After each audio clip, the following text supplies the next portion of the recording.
చూసుకున్నట్లయితే దీక్ష అయితే ముగిసింది. సమస్య కూడా కొలుక్కొచ్చిద్దని అందరూ ఎక్స్పెక్ట్ చేస్తున్నారు.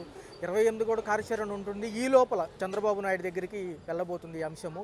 ఇందాక రామకృష్ణ గారు చెప్పారు. ఎలా అనిపిస్తుంది? చాలా సంతోషంగా ఉందండి. కానీ కొంచెం గట్టిగా సంతోషంగా ఉందండి. కానీ ఏంటంటే ఇప్పుడు వాలంటీర్లు అందరూ ఇప్పుడు 50 గంటల దీక్షలోని ప్రతి ఒక్కరు పాల్గొన్నారు. ఈ మూడు రోజులు చాలా ఇబ్బంది పడతా ఉన్నారు కూడా ఏ దీక్షలో ఉన్న వాళ్ళు. ఆ దీక్ష ముగించుకుని మేము ఇంత విజయవంతంగా ఉన్నామంటే ఇంకా ముందు ఇంకా మేము ముందుకు వెళ్ళాలనే మాకు ఆశ ఉంది. ఇంకా ఈ గవర్నమెంట్లో ఉన్న ప్రతి వాలంటీర్లు కూడా ఎన్నో ఇబ్బందులు పడే వచ్చిన వాళ్ళవే. కోవిడ్ టైంలోని నైట్ 11:30 ఆ టైం కూడా వస్తే ఫోన్ చేసి వాళ్ళ ఇన్ఫర్మేషన్ ప్రతీది మెడికల్ కిట్ ఇమ్మని ప్రతీది వాళ్ళకి అవసరతలు మేము వెళ్ళాం. డోర్ టు డోర్ మేము వెళ్ళాం.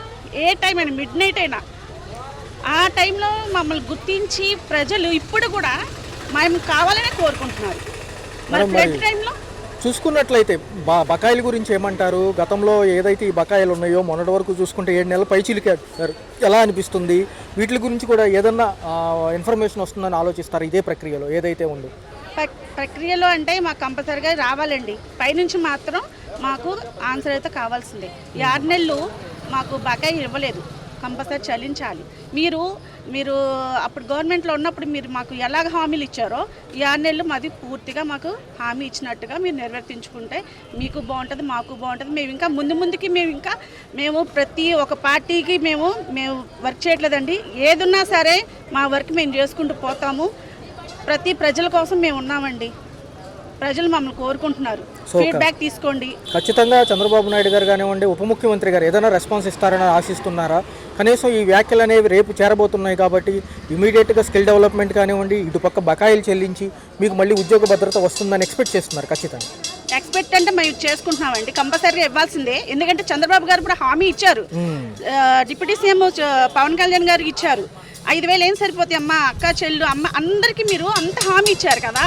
మీరు అనుకుంటున్నాం మేము ఏంటంటే మీరు మూవీలోనే ఏది యాక్ట్ చేస్తారనుకుంటున్నాం. ఇప్పుడు కూడా మీరు ప్రజల్లో మమ్మల్ని మభ్యపెట్టి మాయ చేసి మమ్మల్ని ఇంత మాయ ఇది చేశారు వాలంటీర్లు అందరినీ. అంటే మేము మేము ఓటేసి మిమ్మల్ని గెలిపించినందుకు మాకు ఇచ్చే ఇదేనా కృతజ్ఞత? ఒక పక్క చూసుకుంటే డిగ్రీలు ఉంటే తీసుకుంటామని ఫస్ట్ అన్నారు, తర్వాత స్కిల్ డెవలప్మెంట్ ఇస్తున్నారు, అర్హత బట్టి నియామకాలు అన్నారు. సో ఇవన్నీ కూడా పక్కన పెట్టి ఆయన అలా మాట్లాడడం ఎంతవరకు సమంజసం అంటారు? అందులో చూసుకుంటే మహిళలు ఎక్కువ శాతం ఉన్నారు. ఇందులో చూసుకున్నట్లయితే వాళ్ళు ఏ టైం అను లేకోకుండా వరదల్లో కానివ్వండి, కరోనా సమయంలో కూడా పనిచేసి ఉన్నారు. వాళ్ళ సేవలందరూ కూడా లెగలేని వాళ్ళు, ముసలి వాళ్ళు, వికలాంగులు ఎంతో చూశారు. వాళ్ళు వస్తారని ఒక ఆశతో ప్రతి నెల 1వ తారీఖు 4 వచ్చి పెన్షన్ ఇస్తారని ఆశతో ఉన్నారు. మరి ఎలా చూడాలి మేడం? సార్ ఇక్కడ 10th క్లాస్ నుంచి డిగ్రీ పీజీ అందరు ఎవ్రీవన్ సార్ అందరు వెల్ ఎడ్యుకేటెడ్ ఉన్నారు, లేకుండా లేరు. బట్ ఏంటంటే ప్రజలకు సేవ చేయాలి, మనకంటూ ఒక ఉంది వర్క్ అనేది ముందుకెళ్ళారు. స్కిల్ డెవలప్మెంట్ డిగ్రీ ఉంటేనే ఇవ్వాలంటే అలాగైతే చాలామంది 10th ఉన్న వాళ్ళు కూడా ఉన్నారండి దీంట్లో. వాళ్ళ పరిస్థితి ఏంటి? మరి వాలంటీర్ల గవర్నమెంట్ ఏంటి ప్రతి నెల 5 గంటలకి ముసలి ముడత అందరికీ వెళ్ళి మేము ఇస్తున్నాం వాళ్ళు ఏంటి పెన్షన్లు. అలాంటిది ఇప్పుడు వాళ్ళు సచివాలయానికి వాళ్ళు రప్పించుకుంటున్నారు సెక్రటరీలు. ఎవరు వెళ్తున్నారు? చూసుకుంటే సచివాలయం స్టాఫ్కి ఎంతవరకు అవగాహన ఉంది? డేటా అంతా మీ దగ్గర సార్ డేటా మొత్తం కంటిన్యూ చేస్తాం. డేటా అంతా మేమే ఇస్తున్నాం సార్. ఎక్కడ సార్ వాళ్ళకి తెలుసు? ఇప్పుడు స్టిల్ ఫోన్ చేసి పలానా ఏరియా పలానా డోర్ టు డోర్ నెంబరు ఎంతమంది ఉన్నారు, వాళ్ళకి ఏంటి పథకాలు, వాళ్ళకి ఏంటి వాళ్ళ పెన్షనర్ ఏంటి పెన్షన్, వాళ్ళ ఫోన్ నెంబర్లు ఏంటి, మేము దగ్గరుండి మేము పెన్షన్ ఇప్పించాలా? మేముండి అన్ని వాళ్ళకి అన్నీ చెప్తూ ఉంటే ఇంకేంటి సార్? మాతో పాటు మరి డోర్ టు డోర్ వాళ్ళ సర్వేలకు వచ్చినప్పుడు వాళ్ళకి తెలీదా? మరి కంపల్సరీగా మరి సర్వేలు ప్రతి నెల పెట్టేవాళ్ళు జియో ట్యాగ్లు కానీ ఇంకా అప్లికేషన్ ఫామ్లు కానీ ప్రతిదీ వాలంటీర్ నుంచే అడగండి. పబ్లిక్ని ఏమైనా ఏంటి సెక్రటరీలు వస్తున్నారా? ప్రతిదీ వాలంటీర్ తప్ప వాళ్ళు ఇప్పుడు ఏం లేదు. స్టిల్ ఇప్పుడు కూడా వాలంటీర్లు మమ్మల్ని యూజ్ చేసుకుంటున్నారు ఫోన్ చేసి. ఎందుకని మా పబ్లిక్ మాకు ఇబ్బంది పడకూడదని కేవలం మేము వాళ్ళకి రెస్పాండ్ అవుతున్నాం. స్టిల్ ఇప్పుడు కూడా మాకు ఫోన్స్ వస్తే మా క్యాస్ట్ ఇన్కమ్లు ఎవరికి పెట్టాలి ఏంటి? మమ్మల్ని ఇంటికి సచివాలయానికి వెళ్తే మమ్మల్ని సెక్రటరీ పట్టించుకోవట్లేదని అంటున్నారు. మేము ఈరోజు లేరు, రేపు రమ్మంటున్నారు. ఏంటమ్మా ఏంటి పరిస్థితి అంటే ఏంటి పరిస్థితి? మేమే ఎక్కడ చెప్పగలుగుతాం? మాకు ఇంకా జీవో రాలేదు, ఇంకా రాలేదు, మేము వచ్చినాక మేము చెప్తాము అని మేము వాళ్ళకి అందజేస్తూ ఉంటున్నాం. మేము ఇన్ఫర్మేషన్ ఇంకా మేము విధుల్లో లేకపోయినా వాళ్ళకి మేము పబ్లిక్ సేవ చేస్తూనే ఉన్నాం. ఒకటి, మీరు చంద్రబాబు గారు డిప్యూటీ సీఎం గారు మీరు ఉన్నత స్థాయిలో ఉన్నారు. ప్రతిదీ చేయాలి అనుకుంటే నిమిషం పట్టదు, కానీ మీరు మమ్మల్ని తీసి పక్కన పెడుతున్నారు. జీవులో లేదు అనుకున్నప్పుడు, జీవులో లేనప్పుడు 3 నెలలు ఎక్కడి నుంచి వచ్చింది మాకు శాలరీ? 3 నెలల శాలరీ ఎక్కడ వచ్చింది? కేంద్రం నుంచి వదిలారు. అప్పుడు జీవో తెలీదా? మరి జీవో లేనప్పుడు మీరెందుకు హామీలు ఇవ్వడం? ఉగాది అప్పుడు మీరెందుకు మాకు తీపి కబురు అంటూ కబుర్లు చెప్పడం ఎందుకు? చేతగాని కబుర్లు అవి అంటే మనుషులు మమ్మల్ని మాయ చేయడానిక? కరెక్ట్ కాదండి చంద్రబాబు గారు అండ్ డిప్యూటీ సీఎం గారు. మీరు ఇంకా లేడీస్ని మేము ఎక్కడికో తీసుకెళ్ళిపోయారు అంటే ఏంటి? చాలా మంది తీసుకెళ్ళారు. ఇప్పుడు ఉన్న వాళ్ళందరూ నడి రోడ్డు మీద ఆడవాళ్ళు ఉన్నామండి, ఆడవాళ్ళు ఉన్నాం అందరూ. ప్రతి ఒక్కరు అది చిన్న చితగాని లేదు, ఇష్టపడి మేము 5,000 ఉద్యోగాన్ని మేము వచ్చాం. ఆ 5,000తో బతికేంత బోల్డ్ అంత వర్క్ ఉంటుంది ఆడపిల్లలకి. ఎక్కడ జరిగింది? ఆ 5,000తో సరిపోవట్లేదు. నిజమే, అది వాస్తవంగా మీరు అన్నట్టు మాకు సరిపోవట్లేదు. కానీ మీరు అన్న మా హామీకి మీరు నెరవేర్తిచ్చారా? న్యాయం చేశారా? ఎక్కడ చేశారు? చూపించండి. నడి రోడ్డు మీద ఇప్పుడంతా మేము 50 గంటల దీక్షలు ఎందుకు ఉండే అవసరం ఎందుకు తీసుకొచ్చారు? ఎవరో 30 మంది ఆడపిల్లని ఎక్కడో తీసుకెళ్ళిపోయి చేస్తారని మాట అన్నారు. మరి నడి రోడ్డు మీద లక్షలు మరి ఉన్నాము. మరి మాకెక్కడ న్యాయం చేస్తున్నారు? మా ఉద్యోగాలు మాకు ఇచ్చేయండి. మాకు ఎవరు ఏంటి పార్టీతో మాకు పని లేదు.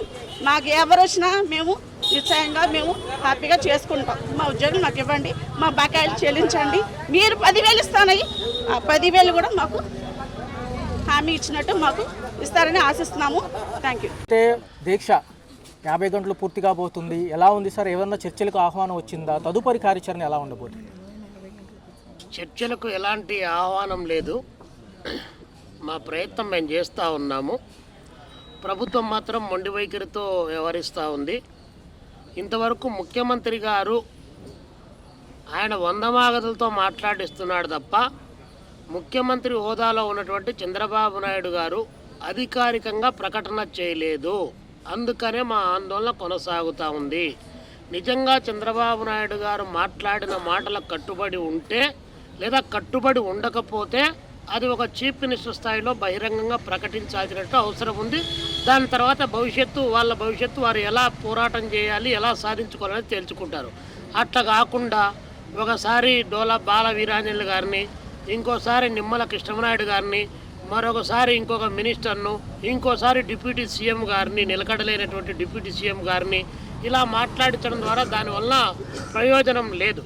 కాబట్టి జీవోలు లేవనే దానికి బేస్ లేదు. ఆల్ జీవోస్ అన్నీ కూడా వెబ్సైట్లో ఉన్నాయి. లేకపోతే ప్రభుత్వ ప్రధాన కార్యదర్శిగా ఉన్నటువంటి వ్యక్తి పేరుతో పైన ఎలా సంతకాలతో వచ్చింది, ఎలా గవర్నమెంట్ డబ్బులను వాళ్ళు ఏ పద్ధతుల్లో డ్రా చేసుకున్నారు. కాబట్టి ఇదంతా కూడా హంబక్, అంటే జనాన్ని నమ్మించడానికి కావాల్సినటువంటి ప్రయత్నం తప్ప వేరొకటి కాదు. ప్రజలందరూ కూడా ఆలోచిస్తూ ఉన్నారు.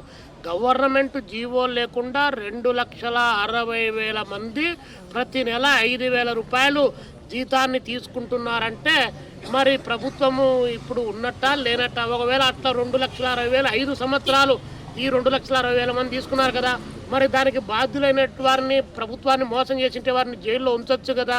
కాబట్టి ఇలాంటివన్నీ కూడా ప్రజల్లో లక్షల ప్రశ్నలు ఉత్పన్నమవుతున్నటువంటి సందర్భంలో రాష్ట్ర ముఖ్యమంత్రి చంద్రబాబు నాయుడు గారికి మీరిచ్చిన వాగ్దానాన్ని నిలబెట్టుకోండి, మీ నిజాయితీని నిరూపించుకోండి, 10,000 వేతనం ఇవ్వండి, పెండింగ్లో ఉన్నటువంటి వేతనాలు వారికి చెల్లించండి. అదే పద్ధతిలో వాళ్ళల్లో ఉన్నటువంటి టెక్నికల్ క్వాలిటీస్ని ఇన్వాల్వ్ చేసుకొని ఈ రాష్ట్ర ఆర్థికాభివృద్ధిలో, గ్రామీణ ఆర్థిక వ్యవస్థ పునరుద్ధరణలో వారిని భాగస్వాములు చేసుకొని ప్రజలకు మెరుగైనటువంటి సేవలు అందించడానికి వాలంటీర్లను మీరు కొనసాగించండి. వారికి రాజకీయ దురుద్దేశాలు అంటగట్టమాకండి. రాజకీయాలు భ్రష్టు పట్టాయి.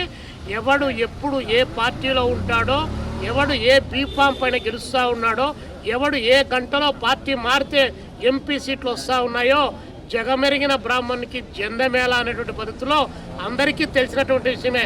రాజకీయాల్లో నీతులు నిజాయితీల గురించి, కప్పదాట్ల గురించి మీరు మాట్లాడితే జనం నవ్విపోదురుగాక. కాబట్టి అవన్నీ పక్కన పెట్టి ఇక్కడ ఉన్నటువంటి వాలంటీర్ల భవిష్యత్తుకు సంబంధించి, వారి ఉద్యోగ భద్రతకు సంబంధించి ఆలోచన చేయమని చెప్పేసి రాష్ట్ర ముఖ్యమంత్రి చంద్రబాబు నాయుడు గారికి విజ్ఞప్తి చేస్తూ ఉన్నాం. 58 గంటల దీక్ష ముగించబోతా ఉన్నాం. కానీ 58 గంటల దీక్ష అయిపోయిన వెంటనే మేము దాన్ని వదిలేస్తామని చెప్పి అనుకుంటే పొరపాటు. ఈ ఉద్యమం గ్రామ స్థాయి వరకు తీసుకొని పోతాం. ఈ ప్రభుత్వం ఇచ్చినటువంటి వాగ్దానం నెరవేర్చకపోతే అది ప్రభుత్వ వ్యతిరేక చర్యగా మార్చేదానికి కూడా మేము సిద్ధం. ఇందులో మొమాటాలు లేవు, దోబూచులాట లేదు. మాకు కావాల్సింది ఉద్యోగం కావాలి, మాకు కావాల్సింది ఉపాధి కావాలి. మీ రాజకీయాలు మీరు చేసుకోండి, మీ చావు మీరు చావండి, కానీ మా బతుకులు మాత్రం నిలబెట్టమని చెప్పి కోరుతా ఉన్నాం. మీ రాజకీయాల కోసం మాత్రం రకరకాల పద్ధతుల్లో మీరు మాట్లాడతారా? మీ రాజకీయాలు చేయడం కోసం మీ ముఖ్యమంత్రుల పీఠాలు, మీ మంత్రుల పీఠాలు నిలబెట్టుకోవడానికి ఇష్టారాజ్యంగా వాగ్దానాలు చేస్తారా? అడగనటువంటి వాటికి కూడా లక్షల కోట్ల రూపాయల బడ్జెట్ కేటాయిస్తున్నామని చెప్పేసి చెప్తాను. మేము 20 లక్షల ఉద్యోగాల ప్రణాళిక ప్రకటించాం కదా అని చెప్తున్నారు. మేము విన్నాం కదా 2014లో కూడా బుల్లెట్ ట్రైన్ వస్తుందని చెప్పి విన్నాం కదా, వచ్చిందా? పోనీ ఉద్యోగ ఉపాధి అవకాశాలు వచ్చాయా? ఎన్ని లక్షల ఉద్యోగాలు క్రియేట్ చేశారు? ఏ పారిశ్రామిక అభివృద్ధి జరిగింది? ఏ ఆర్థికాభివృద్ధిని మీరు డెవలప్ చేశారు? ఏ పారిశ్రామిక అభివృద్ధి కోసం కొత్త ప్రణాళికలు రూపొందించారు? దానికి కావాల్సిన ప్రాజెక్టులకు డబ్బులు ఎక్కడి నుండి తెచ్చారు? డబ్బులు లేకపోయి కొత్త ప్రాజెక్టు కట్టకపోతే, ఉద్యోగ కల్పన చేయకపోతే, ఉత్పత్తి పెంచకపోతే 20 లక్షల ఉద్యోగాలు ఇస్తామని చెప్పేసి మళ్ళీ మిమ్మల్ని ఎక్కడో ఆకాశంలోకి తీసుకొని పోవడానికి, ఊహల్లో విహరించడానికి కావాల్సిన ప్రయత్నం చేస్తే అది సాధ్యమైనది కాదు. కాబట్టి వాలంటీర్లకు యాజ్ ఎ సీనియర్ మోస్ట్ పొలిటీషియన్గా 20 సంవత్సరాలు ముఖ్యమంత్రిగా, 15 సంవత్సరాలు ప్రతిపక్ష నాయకుడిగా, 45 సంవత్సరాలు రాజకీయాల్లో ఉన్నటువంటి చంద్రబాబు నాయుడు గారుగా మీరు ఇచ్చినటువంటి వాగ్దానాన్ని నెరవేర్చండి, మీ నిజాయితీ నిరూపించండి, మిమ్మల్ని మోసం చేయను, నన్ను నమ్మండి అని అడిగారు. కాబట్టి వారు మిమ్మల్ని నమ్మారు. నిజంగానే వాళ్ళు జగన్మోహన్ రెడ్డికి అనుకూలంగా పనిచేసి ఉంటే, గట్టిగా ఇంకొకసారి ముక్తుంటే జగన్మోహన్ రెడ్డి 11 సీట్లు కాకుండా 70-80 సీట్లతో అసెంబ్లీలో కూర్చొని ఉండేవాడు. కాబట్టి ఇవన్నీ కాకమ్మ కథలు చెప్పొద్దు. వాళ్ళు ఏమన్నా ఎలక్షన్ డ్యూటీ చేశారా? ఎన్నికల కమిషన్ వాళ్ళకి అలాంటి అవకాశం ఏమన్నా ఇచ్చిందా? వాళ్ళు పోయి ఎక్కడన్నా ప్రచారం చేశారా? కాబట్టి ఇవన్నీ కూడా తప్పుడుతో కూడినటువంటి మాటలు. అందుకని మేము చంద్రబాబు నాయుడు గారిని విజ్ఞప్తి చేస్తున్నాం. మా ఉద్యమాన్ని గ్రామీణ స్థాయి వరకు విస్తరించకముందే మీరు ఇచ్చినటువంటి వాగ్దానం, మీరు ముఖ్యమంత్రిగా అయిన తర్వాత కూడా 3 సార్లు ప్రకటించారు. కాబట్టి ఆ 3 సార్లు ప్రకటించినటువంటి దాంట్లో భాగంగా మీరు నిర్ణయం తీసుకోండి, పాజిటివ్గా నిర్ణయం తీసుకోండి, వారి భవిష్యత్తుకు భరోసా ఇవ్వండి, మీ వాగ్దానం నెరవేర్చండి. రాజకీయాల్లో రాజకీయ నాయకులు మాటలు ఇచ్చారంటే అది కట్టుబడుతుంది. ఎన్నికల మేనిఫెస్టో అంటే బైబిల్, ఖురాన్, భగవద్గీత అని మాటలు కాదు చెప్పాల్సింది. అవి నిజంగా మీరు ఆచరిస్తే అవి 3 పవిత్రమైన గ్రంథాలని మీరు భావిస్తే మీ ఎన్నికల మేనిఫెస్టోను అమలు చేయమని చెప్పి మేము డిమాండ్ చేస్తున్నాం. దాని అమలు కోసం ఏ దీర్ఘకాలిక పోరాటకైనా, ఏ ఎక్స్టెంట్కైనా సరే వాలంటీర్లను తీసుకొని పోతామని చెప్పి తెలియజేస్తా ఉన్నాం. సార్, చూసుకున్నట్లయితే ఎలా ఉంది? ఏదైతే ఉద్యమం ఉందో, ఈ 58 గంటల ఉద్యమం ముగిసింది. తదుపరి కార్యాచరణ ఏంటంటారు? రెస్పాన్స్ వస్తే ఒకలాగా, రెస్పాన్స్ లేకపోతే ఇంకోలాగా అంటున్నారు. 28 కార్యాచరణ ఎలా ఉండబోతుంది ఈ నెల? అంటే మాకు రామకృష్ణ సారు సీఎం గారిని పర్సనల్గా కలిసి మా ప్రాబ్లమ్ని ఆయనకి ఎక్స్ప్లెయిన్ చేసి పాజిటివ్గా వస్తే ఓకేనండి, తదుపరి కార్యాచరణ ఏమి ఉండదు. పాజిటివ్గా రాని పక్షంలో తదుపరి కార్యాచరణ మేమందరం కలిసి కూర్చొని నిర్ణయించుకుంటాము. అట్లాగే మన డిప్యూటీ సీఎం గారు పవన్ కళ్యాణ్ గారు ఎన్నికల ప్రచారంలో భాగంగా ఆయన ఇష్టదైవంగా భావించే వారాహి అమ్మవారిని తలుచుకొని వారాహి వాహనం మీద ఆయన ఎన్నికల ప్రచారం చేశారు. ఆ వారాహి వాహనం మీద నుంచే మీకు 5,000కి 5,000 పెంచి న్యాయం చేస్తామని హామీ ఇచ్చారు.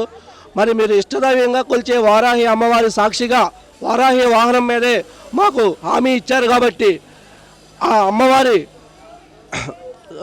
సాక్షిగా మాకు న్యాయం చేయాలని చెప్పి మీరు ఇచ్చిన హామీని నిలబెట్టుకోవాలని పవన్ కళ్యాణ్ గారిని, అలాగే చంద్రబాబు నాయుడు గారిని కూడా మీరు ఉగాది సందర్భంగా ఏదైతే చెప్పారో తీపి కబురు, ఆ తీపి కబురుని కూడా మాకు అమలు చేయాలని చెప్పి మేము ఈ సభాముఖంగా మీడియా ద్వారా తెలియజేస్తున్నాం. అనేక సంఘాలు సంఘీభావం తెలిపాయి, విద్యా సంఘాల కాడి నుంచి మిగతా సంఘాలు కూడా వచ్చాయి. ఎలా అనిపిస్తుంది సార్ చూసుకున్నట్లయితే? మీకు మద్దతు లభిస్తుందంటారు?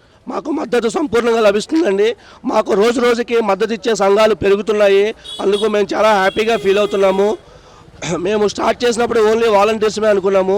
తర్వాత వివిధ సంఘాలు ఏఐవైఎఫ్, ఏఐఎస్ఎఫ్, అలాగే భారత కమ్యూనిస్ట్ పార్టీ సిపిఐ, సిపిఎం మాకు ఎంతో మద్దతుని ఇస్తున్నాయి. వారందరికీ కూడా మేము వాలంటీర్స్ అందరి తరపున పేరు పేరున ధన్యవాదాలు తెలుపుకుంటూ మేము వీళ్ళందరి సంపూర్ణ మద్దతుతో విజయం సాధిస్తామనే నమ్మకం మాకు కలిగింది. అవసరమైతే కోర్టుకు వెళ్ళైనా సరే మేము కోర్టు ద్వారా అయినా ఈ సమస్యను పరిష్కరించుకోవడానికి సిద్ధపడ్డాము. సో ఫైనల్గా చూసుకున్నట్లయితే మంచి జరగాలని కోరుకుంటున్నాం సార్. మేము కూడా మా సపోర్ట్ కూడా ఉంటుంది. ఖచ్చితంగా 28వ కార్యాచరణ ఏంటనేది తర్వాత అనంతరం కూడా మీరు ఎలా వెళ్తారనేది ఎలా అనిపిస్తుంది?